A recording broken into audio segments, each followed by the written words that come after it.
सबसे पहले transfer rules regarding transfer of property in uncertain goods. क्या लिखा था मैंने आपको कि सर जब तक कि गुड्स असर्टेन और अप्रोप्रिएट नहीं हो जाते हैं तब तक उनमें प्रॉपर्टी इन गुड्स पास नहीं हो सकती है। जब तक कि गुड्स असर्टेन और अप्रोप्रिएट नहीं हो जाते हैं। बताया था या नहीं बताया था, बोलिए।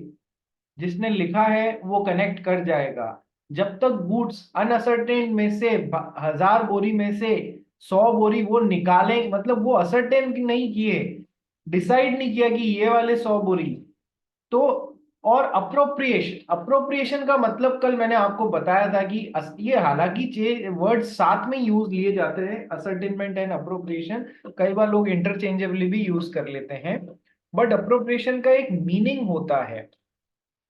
ठीक है, appropriation is to be done with the buyer, either by the buyer with the consent of seller और by the seller with the consent of the buyer. यानी कि उन गुड्स को अप्रोप्रिएट कर देना, अटैच कर देना स्पेसिफिकली फॉर द कॉन्ट्रैक्ट कि भैया ये गुड्स तो वहीं जाएंगे without reserving the right of disposal of those goods. ये भी पढ़ाया था, कैरियर को दे दिया तो पावती अपने पास में नहीं रखी। जिसने लिखा है वो कनेक्ट करेगा। ठीक है, चलिए आगे बढ़ते हैं।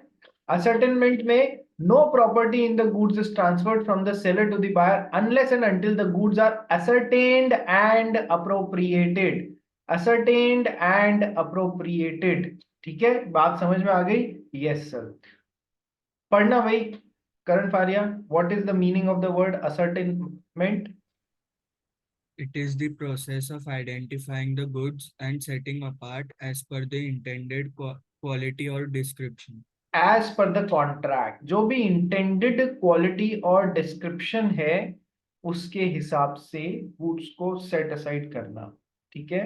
सेकंड, अप्रोप्रिएशन और मतलब आइडेंटिफाइंग द गुड्स इस बड़े लॉट में से एंड सेटिंग देम अपार्ट कि हाँ ये है ना कॉन्ट्रैक्ट के हिसाब से यूज करने हैं या किए जा सकते हैं। अप्रोप्रिएशन पढ़ गई। For property to pass under Section 23, the following conditions must be satisfied. पहला, First, goods of the description mentioned in the contract must be produced or obtained.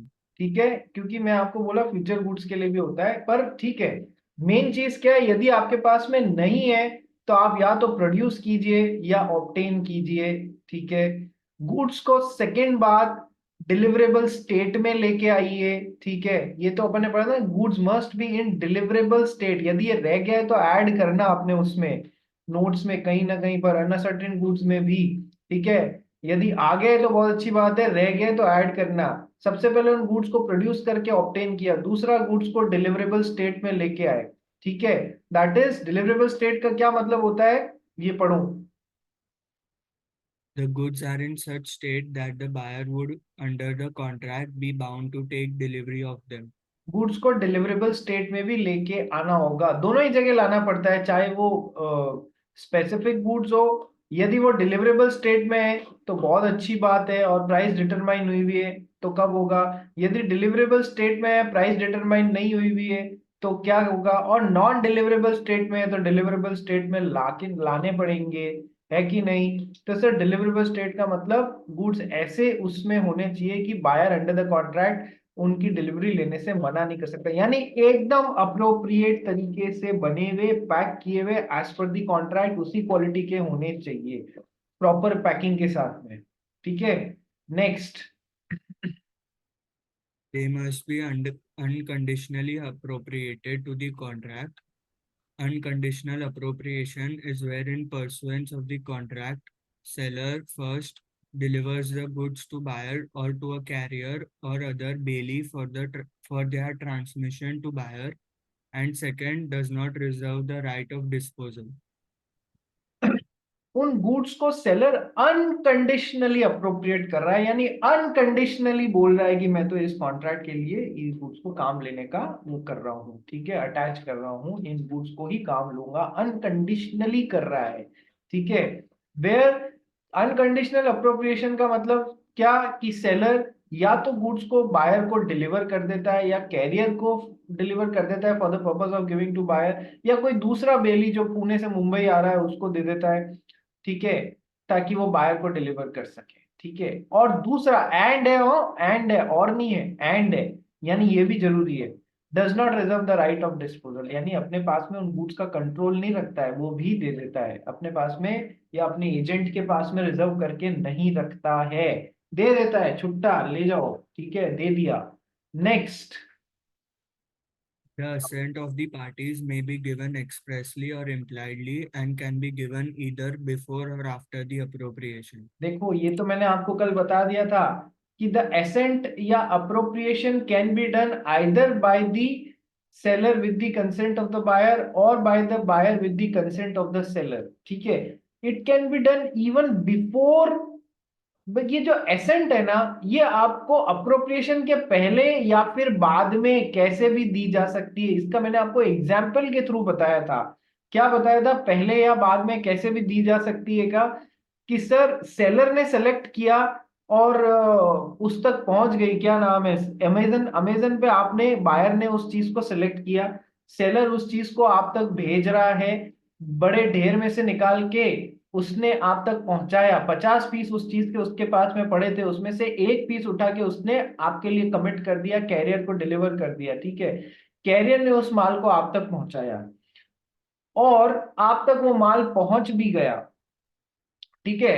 अब सर आपको जैसे ही पैकेट खोल के देखोगे, आपको माल समझ में आ गया, तो आपने अपनी appropriation of goods is in this situation is done by seller with the consent of buyer given after the contract, बाद में दे दी, क्या प्रॉब्लम है।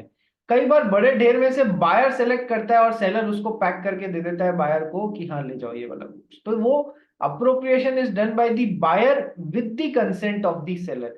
तो सर ये अप्रोप्रिएशन कॉन्ट्रैक्ट बनाने से पहले बाद में कभी भी किया जा सकता है, इससे फर्क नहीं पड़ता है, कोई भी कर सकता है, बायर भी कर सकता है, सेलर भी कर सकता है with the consent of opposite party. और ये तीसरी बात जो थी, ये शायद कल नहीं बताई थी सर, ये एक्सप्रेसली भी करी जा सकती है और इम्प्लाइडली भी करी जा सकती है, ठीक है। इम्प्लाइडली का मतलब sir through conduct of the parties, expressly शब्दों से बोल दी, ठीक है, इसमें कोई समझाने वाली बात नहीं, ठीक है। चलिए next. Example, A having a quantity of sugar in bulk more than sufficient to fill 20 bags contracts to sell to B 20 bags of it. After the contract, एक A मिनट fills एक मिनट, यहाँ रुको, ए के पास में कम से कम 100 बोरी शक्कर है, ठीक है, लेकिन वो क्या है, सिंपल ढेर में पड़ी हुई है, बोरियों में नहीं है, एक कंटेनर में ढेर में पड़ी हुई है। तो बल्क क्वांटिटी है, a having a quantity of sugar in bulk more than sufficient to fill 20 bag, यानी 100 बोरी जितनी मान लो, तो उसमें से उसने बी को 20 बैग्स बेचने का कॉन्ट्रैक्ट किया। सर जिस समय कॉन्ट्रैक्ट बन रहा है, ये कैसे गुड्स के लिए बन रहा है, कैसे गुड्स के लिए कॉन्ट्रैक्ट बन रहा है सर, अनअसर्टेन गुड्स। उस ढेर में से अभी तक अपन ने कोई वो 20 पर्टिकुलर बोरी बना के हाथ थोड़ी रख दिया उस पे, तो जिस समय कॉन्ट्रैक्ट बन रहा है अनअसर्टेन गुड्स के लिए बन रहा है, यस सर। तो अब after the contract A fills 20 bags with the sugar, 20 बोरी भरता है, यानी कि गुड्स को किस में ला रहा है रे, डिलीवरेबल स्टेट में लेके आ रहा है या नहीं आ रहा है, एज पर द कॉन्ट्रैक्ट लेके आ रहा है या नहीं आ रहा है, yes sir. Gives notice of that thing to be that bags are ready, कल लिखाया था मैंने आपको कि सर नोटिस भी तो देना पड़ेगा बायर को इस बात का, and requires him to take them away, ठीक है। अनकंडीशनली उसने उन गुड्स को अनअसर्टेन गुड्स में से असर्टेन कर लिया और अप्रोप्रिएट कर लिया, कमिट कर दिया उन बैग्स को for the purpose of the contract, ठीक है। तो सर असर्टेनमेंट कर लिया और अप्रोप्रिएशन कर लिया और बायर को इन्फॉर्म भी कर दिया। Now B says he will take them as soon as he can, ये जो लाइन है इससे the appropriation has been done by the seller with the consent of the buyer or not, buyer की consent इस line से मिल गई या नहीं मिल गई, ही बी सेज हाँ मैं ले जाऊंगा मैं ले जाऊंगा, बायर की कंसेंट मिल गई ना इस लाइन से, तो appropriation in this example is being done by the seller with the consent of the buyer. By this appropriation by A and assent by B, property in sugar या ownership in sugar passes to B. Payment की बात नहीं कर रहे हैं हम अभी तक, ठीक है, पेमेंट का एस्पेक्ट ही नहीं रखा है हमने अनसर्टेन गुड्स के केस में, ठीक है। वो पंगा कहाँ रखा है, केवल स्पेसिफिक गुड्स या असर्टेन गुड्स के केस में, ठीक है।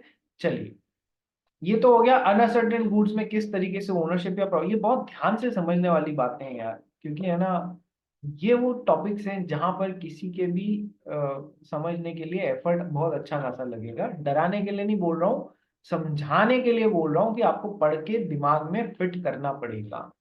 ठीक है भाई, नेतन रिबेरियो समझ में आ रहा है या नहीं आ रहा है? Yes sir. तो Netan Ribeiro, yesterday you went to church or not? नहीं, didn't go. You didn't go, so मुझे लगता था तू फ्राइडेज को जाता है जनरली। हम्म। नहीं सर, वो सिर्फ first Friday of the month जाना अच्छा, था। First Friday of the month. तो हम सब केक खाने आ सकते हैं क्या first Friday of the month को तेरे यहाँ पर? या ऐसा कुछ नहीं आ हो जाओ सर। सकता? आप जबरदस्ती में ही है ना बेगानी शादी में अब्दुल्ला दीवाना बन रहे हो। ठीक है, ऐसा कुछ नहीं होता है। ठीक है, कहावतें हमारे हिंदी में बड़ी जोरदार जोरदार बनी है। बेगानी शादी, शादी पता नहीं किसकी है, उसमें दीवाने की तरह अब्दुल्ला डांस कर रहा होता है, बेगानी शादी में अब्दुल्ला दीवाना। चलो आ जाओ, कोई बात नहीं। तो आ जाइए, नेक्स्ट अपन पढ़ते हैं transfer of property in ascertained और स्पेसिफिक गुड्स। सर, असर्टेन्ड या स्पेसिफिक गुड्स में तीन सिचुएशंस अपने को देखनी है, ये जो कल बताई थी। Sir, when the goods are in deliverable state and price determined, deliverable state में लेकिन प्राइस डिटरमाइन नहीं हुई है, और when the goods are in non deliverable state.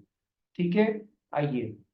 Sir, सबसे पहली बात तो ये सब पढ़ने से पहले आपको ऑलरेडी मैं बता चुका हूं कि सर सेक्शन 19 सबसे ज्यादा इंपॉर्टेंट है। कि सर ओनरशिप गुड्स में कब ट्रांसफर होगी? सर, जब पार्टीज इंटेंड करती हैं तब वो पास होगी। पार्टीज का इंटेंशन क्या है, ठीक है, तब वो पास होंगी। इंटेंशन पता नहीं पड़ रहा है तो हम 20, 21, 22 ये सब काम लेना चालू करेंगे। ठीक है, आइए पढ़ भाई। Terms of contract for assert अच्छा ऊपर सॉरी वाला। सॉरी, यहां से पढ़।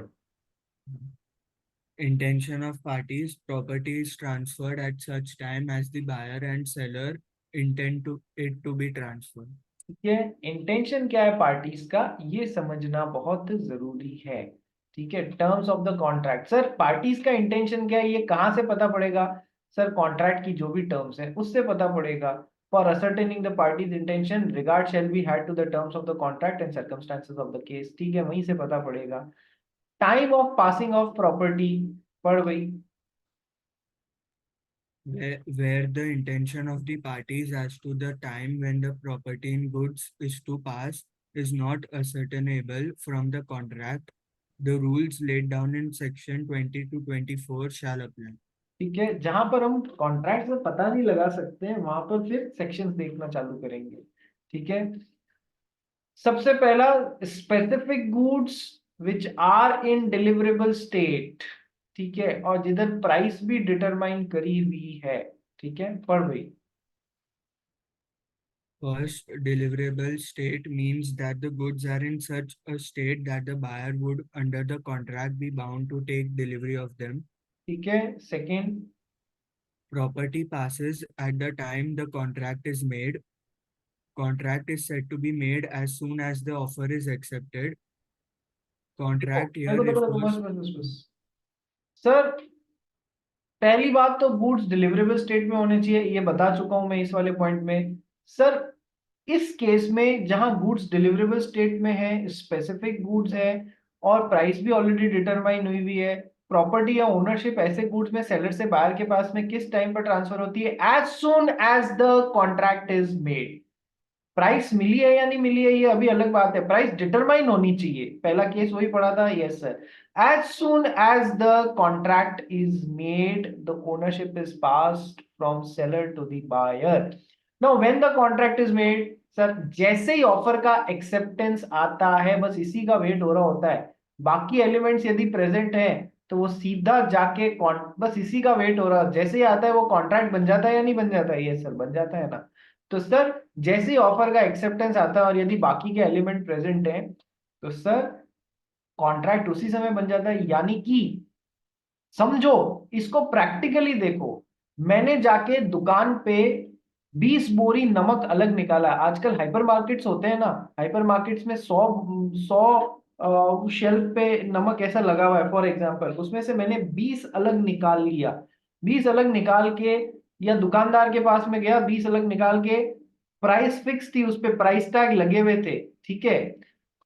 वो मत सोचने लग जाना सर कॉन्ट्रैक्ट में तो आपने इसको इनविटेशन टू ऑफर, ऑफर और ये सब पढ़ाया था, ठीक है। अभी अपन सेल ऑफ गुड्स एक्ट के हिसाब से पढ़ रहे हैं। तो सर प्राइस टैग लगा हुआ था हर एक उस पे पैकेट पे, प्राइस टैग के यानी प्राइस डिटरमाइन हो रखी है, yes sir. Goods specific goods हैं, कॉन्ट्रैक्ट बनाने से पहले ही मुझे पता है ना मुझे ये वाले 20 पैकेट नमक के लेने हैं, yes sir. Sir goods deliverable state में है या नहीं है, हाँ सर, जैसी पैकिंग चाहिए वो वैसे में ही है बिल्कुल, और उसमें कुछ करने की जरूरत नहीं है। तो प्रॉपर्टी इन गुड्स कब पास हो जाती है sir, as soon as the contract between the offer का एक्सेप्टेंस आता है या सेलर और बायर के बीच में कॉन्ट्रैक्ट बनता है, ओनरशिप ट्रांसफर हो जाती है, ठीक है। तो जैसे ही तुमने दुकानदार से बोला ये मैं खरीदा, उसने कहा हाँ ठीक है ओके, बन गया कॉन्ट्रैक्ट दोनों के बीच में, ओनरशिप तुम्हारे पास में आ गई। तुम कहोगे सर मैंने पैसे नहीं चुकाए, तो मैं कह रहा हूं यदि ओनरशिप ट्रांसफर तुम्हारे पास में हो जाती है तो अपन ने सेल और एग्रीमेंट टू सेल में एक फर्क पड़ा है क्या, यदि सेल हुई है तो सेलर तुम्हारे ऊपर कैसा केस ठोकेगा, पूरे प्राइस का केस ठोकेगा या नहीं ठोकेगा। और यदि एग्रीमेंट टू सेल हुई है, एग्रीमेंट टू सेल हुआ है, फ्यूचर में ओनरशिप देने की बात हुई है, तो सेलर तुमने खरीदने से लेने से मना कर दिया, तो सेलर तुम पे कैसा केस ठोकता है रे, सेलर तुम पे केवल डैमेजेस का केस ठोक सकता है, पूरी प्राइस का केस नहीं ठोक सकता, यानी वो तुमसे प्राइस तो कभी भी वसूल लेगा।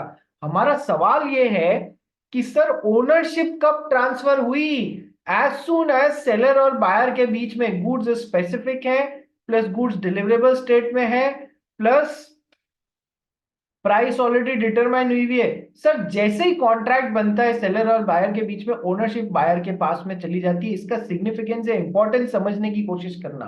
अब आपने उस दुकान वाले को बोला ठीक है, ये ठीक है, मैं ये अपना बीच में कॉन्ट्रैक्ट है बन गया, यस, मैं ना घूम घाम के ये नमक जो है आपके यहाँ पर रख लो, 20 पैकेट, मैं कल लेता जाऊंगा, कल मुझे मेरे गांव जाना है, मैं नमक थोड़ी और खरीदारी करनी है, तो मैं 20 किलो लेके कहाँ कहाँ घूमता रहूंगा, तो आप अपने यहाँ रख लो, मैं कल ले जाऊंगा आपसे।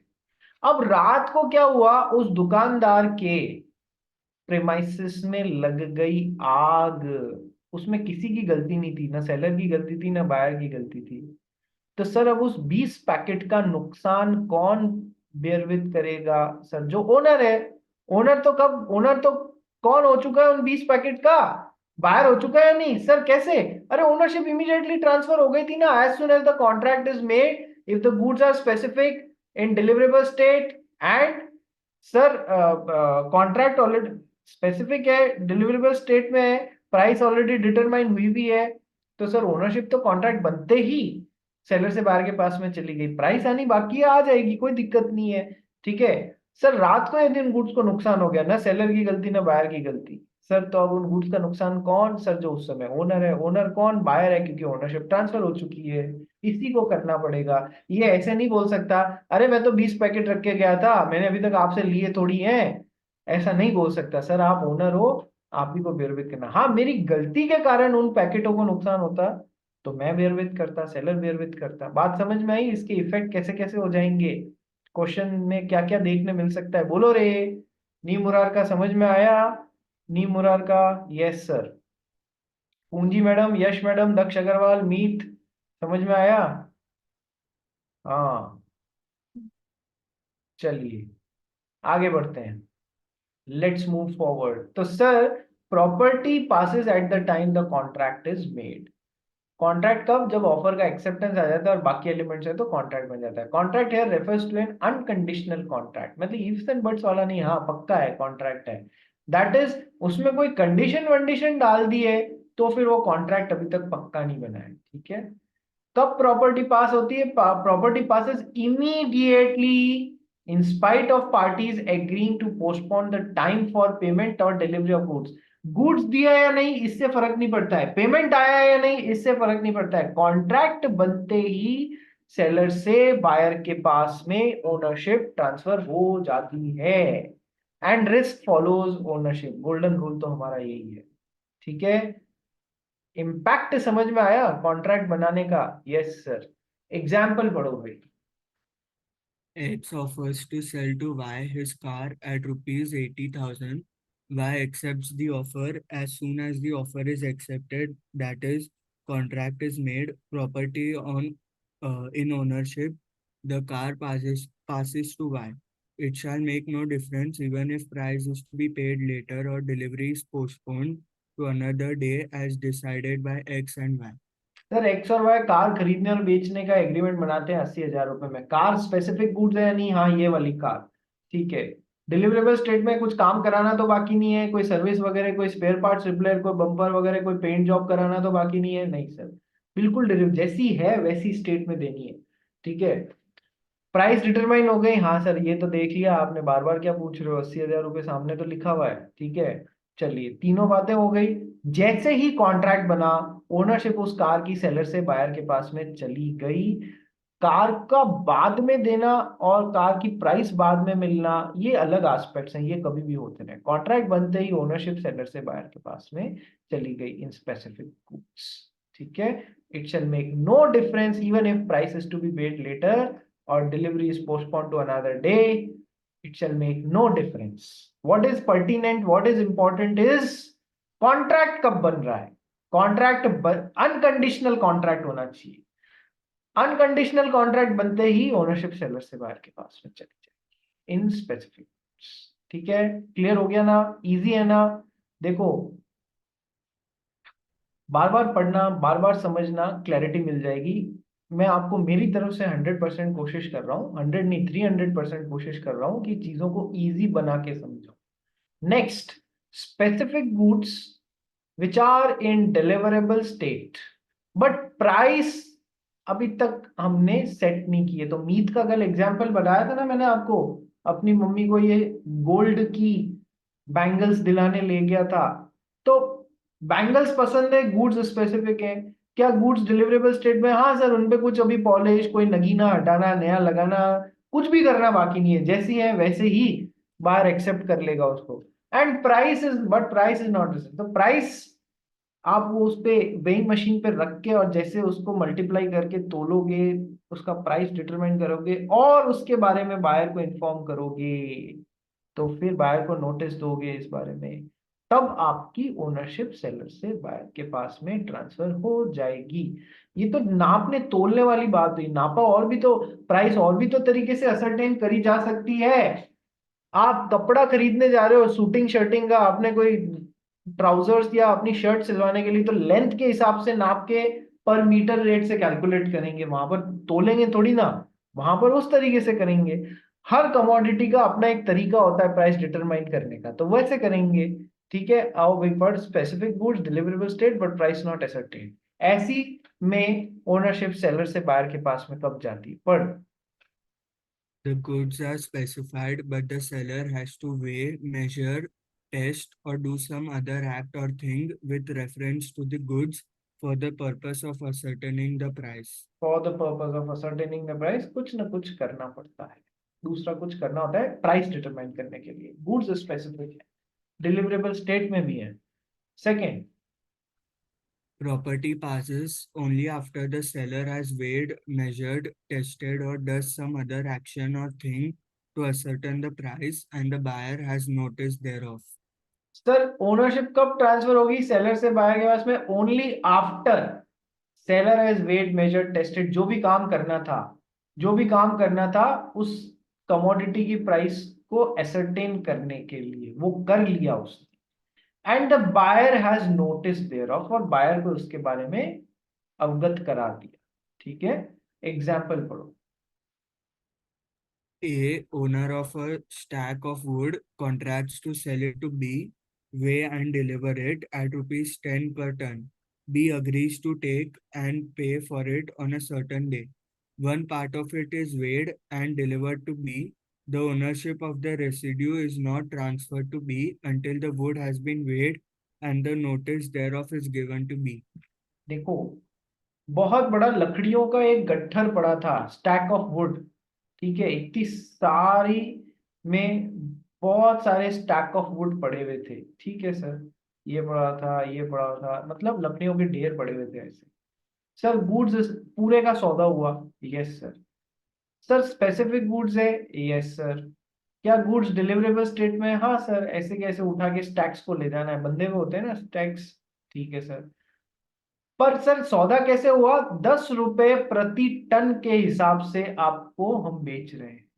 तो सर प्राइस डिटरमाइन करने के लिए क्या करना पड़ेगा? इस स्टैक को उठाया, वेइंग मशीन पे ले गए, वहां पर वे किया, इंटू 10 किया, जितने भी टन आया तो उससे प्राइस निकलेगी। यानी कि अभी तक प्राइस निकालने का काम बाकी है या नहीं बाकी है? Yes sir.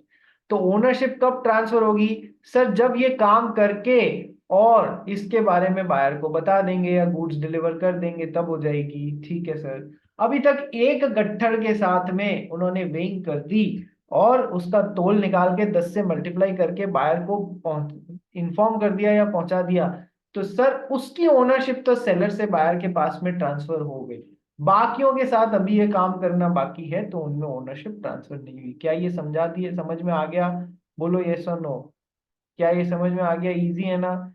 सर इसका इम्पैक्ट क्वेश्चन कैसे बनेगा कि सर इसका तो कर दिया और अभी इनका करना बाकी है। जितने आग लग गई रात को, आग लग गई, लकड़ी तो आग पकड़ लेती है या नहीं पकड़ लेती है? ये हो गई, मतलब बची हुई पूरी हो गई खत्म, बची हुई पूरी हो गई खत्म। ठीक है। अब बताओ कौन बियर विथ करेगा? सर इसमें तो ओनरशिप ट्रांसफर हो गई थी, तो इन लकड़ियों का तो रिस्क फॉलोज ओनरशिप, बायर को बेयर विथ करना पड़ेगा नुकसान।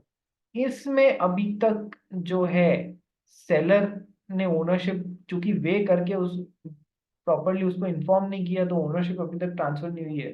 तो इस लकड़ियों का नुकसान सेलर को बेयर विथ करना पड़ेगा, बिकॉज रिस्क फॉलोज ओनरशिप। इनमें अभी तक ओनरशिप ट्रांसफर नहीं हुई है। समझ में आया क्वेश्चन कैसे बनता है? Yes sir. नी मुरार का यूं सर पे हर समय हाथ रखते हैं ना, तो दो बातें हो सकती है। या तो है ना सर पकड़ लिया जिंदगी में जो भी चल रहा है उससे, क्या तीन तीन नावों की सवारी। और या फिर क्या है, ऐसे करने से है ना हमको लगता है कि या तो तेरे को समझ में नहीं आ रहा है। अब केस क्या है, समझ में आ रहा है तो ऐसे हाथ मत रख। ठीक है। और जिंदगी में कुछ चल रहा है तो भी ऐसे मत रख। ठीक है। वो तू अपने लेवल पे सॉल्व करते रहना। समझ में आ रहा है कि नहीं यार? इतने लंबे से पूछ रहा हूँ, हाँ या ना ही नहीं बोल रहा है। समझ में आ रहा है ना? ठीक है, नंबर पूरे आने चाहिए इसमें से सवाल आए तो। चलो next. Specific goods not in deliverable state. तो सर पहले क्या करेंगे, उसको डिलीवरेबल स्टेट में लेके आएंगे और बायर को बताएंगे, तब ट्रांसफर होगी ओनरशिप। ठीक है भैया? चलिए पढ़ भाई इसको। The goods are specified, but the seller has to do some act or process so as to put the goods in a deliverable state. Hmm. Property passes only when the seller has done such action and puts the good into a deliverable state and the buyer has notice thereof. 20 kilo की शक्कर का ढेर पड़ा था। हमने जो पहले example लिया था उसमें क्या था? 100 किलो का ढेर था, उसमें से 20 किलो बेचने की बात हुई थी। कौन से 20 किलो? वो बोरियों में भर के बेचना था अलग से। तो हम पहले एग्जांपल किसका पढ़ा था? अनअसर्टेन गुड्स का। याद आ रहा है? अभी शुरुआत करी थी। अभी मैं क्या क्या कह रहा हूं? सर गुड्स तो 20 किलो शक्कर ही पड़ी हुई है, वो पूरी की पूरी सेलर ने बायर को बेची है। यानी गुड्स तो स्पेसिफिक गुड्स हो गए या नहीं हो गए? यही वाले 20 किलो की बात हो रही है ना? Yes sir.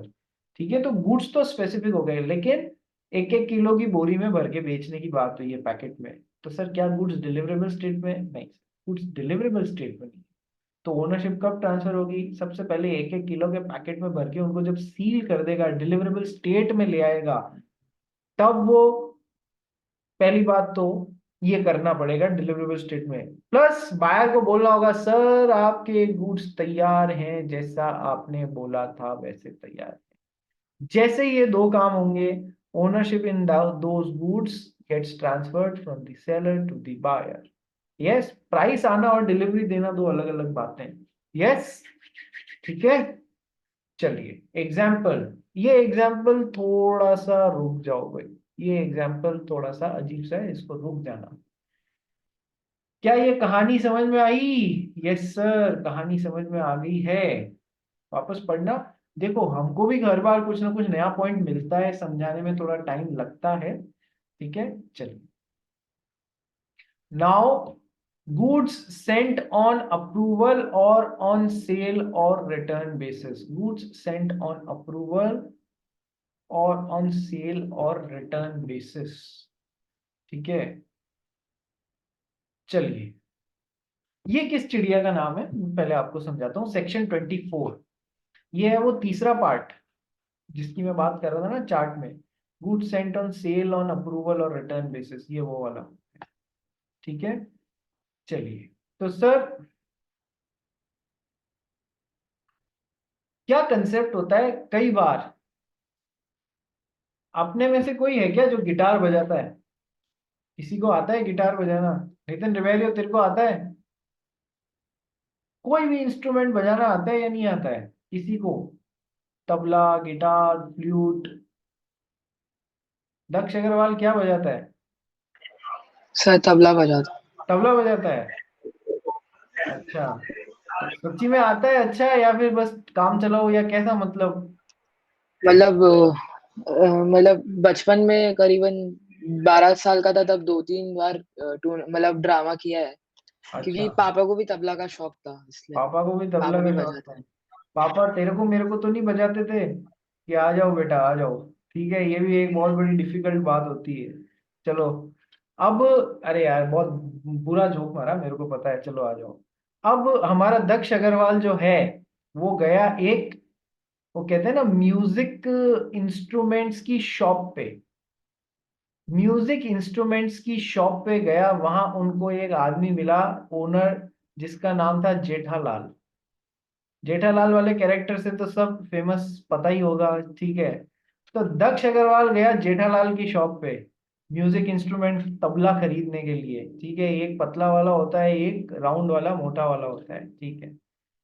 दक्ष अग्रवाल ने कहा, अंकल, जेठालाल अंकल, मेरे को है ना पहले 1-2 दिन, मेरे को 3 दिन पहले आप है ना 3 डेज के लिए तबला दो, मैं बजा के देखना चाहता हूँ, मेरे को ये सही लगेगा तो मैं डेफिनेटली आपसे परचेस करूंगा, सही नहीं लगेगा तो तीसरे दिन के अंत तक मैं आपको रिटर्न कर दूंगा, ठीक है।